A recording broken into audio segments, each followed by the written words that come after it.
अभी हमारे बीच में हमारी बहन ने मार्गदर्शन दिया कि संविधान के विषय में चलाने के लिए रथ यात्रा की जब 3 साल पहले हम लोगों ने प्रेरित भी किया कि संविधान यात्रा चलनी चाहिए, क्योंकि 3 साल पहले हर झंडे पर एक भगवा रंग फहरा रहा था और वो भगवा रंग का एक परिणाम था जिसका जीता जागता उदाहरण था कि कोई संविधान की बात नहीं ले रहा था। उस समय हमारी बहन जी ने और माननीय पटेल साहब ने कहा सिद्धार्थ क्या वीरों से खाली हो गया है लखनऊ जैसे इलाके में, तो ये एक संगठन का नाम दिया डॉक्टर अम्बेडकर संवैधानिक महासंघ, और इसमें तमाम सामाजिक संगठनों के नेतृत्व में ये संविधान यात्रा निकली है।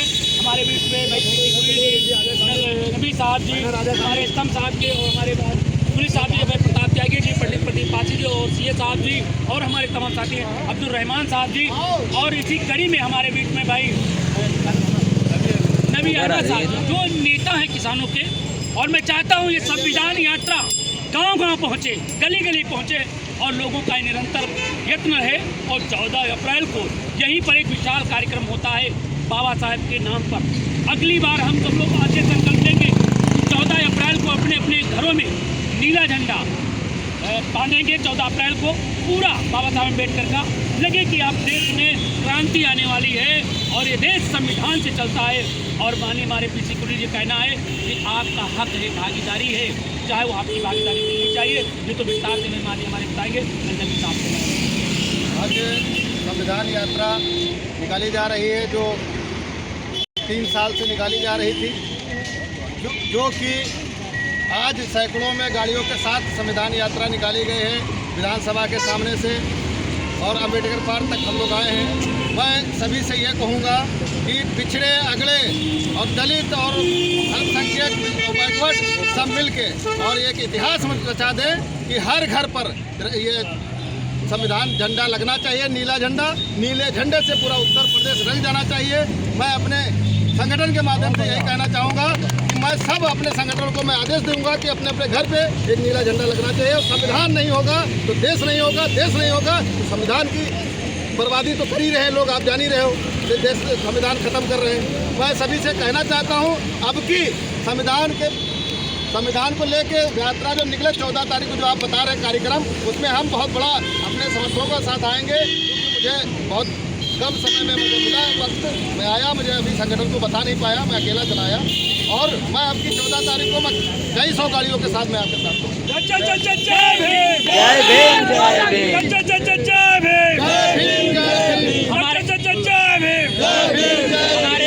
हमारे बीच में ऊर्जा भरने वाले सेवा स्तंभ के जो कर्मचारियों के अध्यक्ष हैं, राष्ट्रीय अध्यक्ष हैं और कर्मचारी भी रहे हैं, जो हम लोगों को मार्गदर्शन दिया। हमें लग रहा कि इस बार मैं घुटने टेकने के कंगार पर पहुँच गया। हमारे बीच में भाई हमारे आदरणीय अरे बोल ले दीजिए किसी आदमी को। भाई मैं चाहता हूँ हमारे बीच में बहुत जुझारू हैं जो हम लोगों को मार्गदर्शन देते हैं और उनके मार्ग पर चल करके ये संविधान यात्रा जो आज गांव गलियों में पहुँचा है तमाम सामाजिक संगठनों से। इसी कड़ी में हमारे बीच में श्री राजन साहब जी हैं। मैं निवेदन करता हूँ कि वो आए और इस बार हम लोगों को मार्गदर्शन करें। माननीय वो लगा हुआ है, संविधान का बोर्ड लगा हुआ है। संविधान वीडियो इधर से बना लीजिए भाई, वीडियो संविधान बोर्ड इधर लगा हुआ है। जब हमारे महिला सदस्य जो आए हुए दूर दराज से, सत्या दोहरे जी, रामचंद्र पटेल जी, हमारे लाल जी, रावत जी, हमारे सुनील जी, प्रदीप पासी जी, परिवार जयराम जी, हरीश कुमार जी, हमारे तमाम बहुत लोग जो है आए हुए हैं विभिन्न क्षेत्रों से, विभिन्न जनपदों से। ये बड़े ही गौरव की बात है कि हमारा जो संविधान है देश का, परम पूज्य बाबा साहब डॉक्टर अम्बेडकर जी की देन है। हमारा देश 1947 में आज़ाद हुआ, लेकिन 26 जनवरी 1950 को गणतंत्र दिवस के रूप में पूर्ण रूप से ये लागू हुआ, क्योंकि 26 जनवरी को पूरे देश में जो हमारा गणतंत्र दिवस मनाया जाता है उसके लिए कार्यक्रम संभव नहीं होता है। तो हम संविधान की यादगार में, अपने वीर सपूतों की यादगार में, क्रांतिकारियों की याद में, परम पूज्य बाबा साहब डॉक्टर अम्बेडकर जी को जब हम संविधान सभा के समस्त सदस्यों को फहरा बदलते हैं। तिरंगे झंडे तो बाबा साहब की देन है।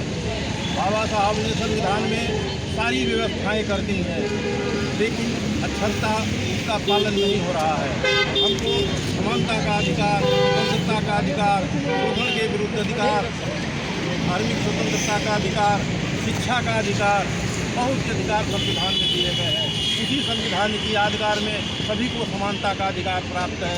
यहाँ तक कि महिलाओं की जो स्थिति समाज में उसमें उसके लिए भी संविधान में व्यवस्था की गई है। लेकिन अभी भी हमारा समाज जो गाँव में रह रहा है काफ़ी पिछड़ा हुआ है। संविधान रथ यात्रा का उद्देश्य यही है कि जो लोग बहुत गाँव देहात में रह रहे हैं, पिछड़े हुए हैं, वो भी संविधान को याद करके, जानकारी करके आगे बढ़ें।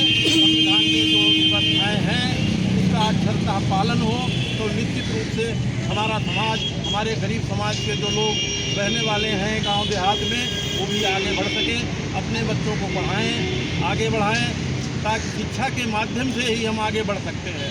हम लोग तो किसी ज़माने में प्राइमरी स्कूल के पढ़े हुए लोग हैं। उस ज़माने में प्राइमरी स्कूल हुआ करते थे, प्राइमरी स्कूल से पढ़ लिख के लोग आगे बढ़े हैं।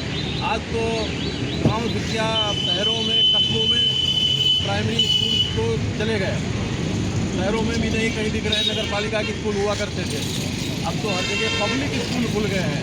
शिक्षा का स्तर बढ़ गया है, लेकिन हमारे समाज का स्तर नहीं अभी बढ़ पा रहा है। समाज का स्तर तभी बढ़ेगा जब हमारे समाज के बच्चे पढ़ लिख कर आगे बढ़ेंगे, तभी वो संविधान को समझेंगे। हमारा संविधान, हमारे समाज संविधान को समझेगा तो निश्चित रूप से हम आगे बढ़ेंगे, हमारा समाज आगे बढ़ेगा। संविधान की यात्रा का यही उद्देश्य है कि हम और हमारा समाज आगे बढ़े। इसी की यादगार में संविधान रथ यात्रा विगत 3-4 साल से मनाई जा रही, हम लोग उसमें भाग रहे हैं। हमारा सबका प्रयास होना चाहिए कि संविधान रथ यात्रा आगे आने वाले वर्षों में इससे भी बढ़ चढ़ करके इसको हम मनाएं, ताकि एक मिसाल बने देश में कि संविधान रथ यात्रा उत्तर प्रदेश में निकलती है, एक उदाहरण प्रस्तुत करें। मैं इन्हीं शब्दों के साथ बात कर रहा हूँ। नमो बुद्धाय, जय हिंद, जय भारत।